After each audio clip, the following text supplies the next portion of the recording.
miliyoonii 7 ta'anii gargaarsa hatattamaa akka eeggachaa jiran gareen dhaabbataalee miti mootummaa Somaaliyaa ibsuun isaa gabaasameera. Sababa balaa obomboleettiitiin kan ka'e biyyi galaana Indiyaa irratti argamtu Maadaagaskar hanqina midhaan nyaataatii fi saaxilamuu ishee dhaabbata mootummoota gamtoomaniitti dhaabbanni sagantaa midhaanii WFP'n beeksiseera.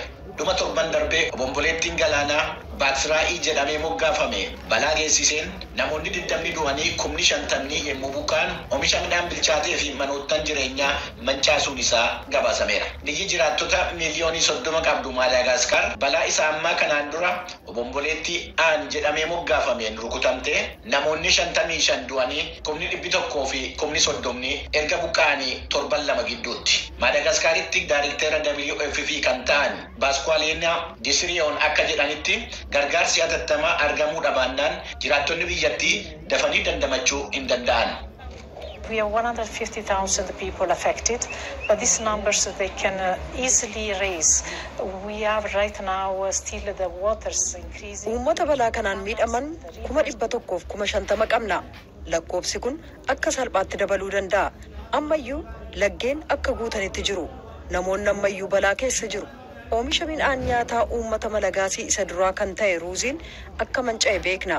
Wanti tokko hatattamaan taasifamuu qabu taanaan ji'oottan 3 amma 6 dhufan keessatti uummanni dhabiinsa midhaan nyaataatiin ni miidhama. Aangawoonni mootummaa biyyattii kaleessaa akka jedhanitti hojjettoonni baraarsaa hatattamaa bakkeewwan hedduu miidhaman qaqqabuudhaaf yaalii gochaa jiru. Lagaawwan waan guutaniif karaan 12 fi riqichi 14 tajaajilaa ala ta'ee jira. Aangawoonni gargaarsa balaa Maadaagaskar akka dabalanii jedhanitti sababa balaa kanaatiin manoottan barumsaa 200 gamtokkeedhaan yookaan guutummaadhaan miidhamaniiru.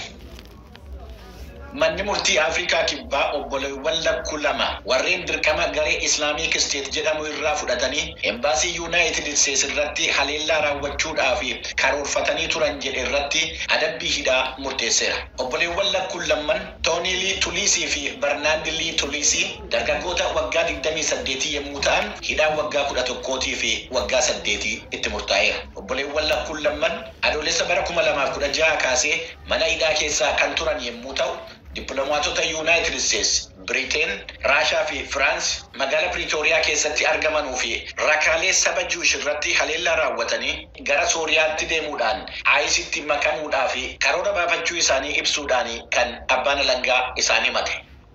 Kun sagalee Ameerikaa sagantaa afaan Oromooti. Pirezidaantiin biyya France Emmanuel Macron wixata kaleessaa pirezidaantii Russia Vladimir Putin waliin erga mari'atanii booda qibxata har'aa pirezidaantii Ukraine Volodymyr Zelensky waliin wal arguun isaanii gabaasameera. Moskoo keessatti pirezidaantii Putin waliin kan marii taasisan pirezidaantiin France marii isaanii booda Awurooppaan karaadhaaf mala barbaachuudhaan Raashiyaa wajjin Awurooppaa egeree akka ijaaruu qabdu dubbataniiru. La deuxième chose, c'est que, et je crois que là-dessus nous nous rejoindrons avec le président Poutine, la Russie est européenne. Lamafa Russian Europara. Kanarratti President Putin wajjin waan waliigallu natti fakkaata. Kan Awuroopaatti amanu Awuroopaadhaa fi Awurooppaa egeree ijaaruudhaaf akkaataa Raashiyaa wajjin hojjetamuu qabu irratti falaa fi karaa barbaachuu qaba. Kun hojii salphaadha miti. Garuu akkaataa Awurooppaan itti ijaaramte akkaataa dhukkubbii hin taaneeni. Bu'aa battalatti argameen miti. Emmanuel Macron marii Vladimir Putin waliin taasisan kana keessatti yaanni hedduun madduu danda'uu isaatiin alatti addaan baasanii wanti himan akka hin jirre gabaasameera.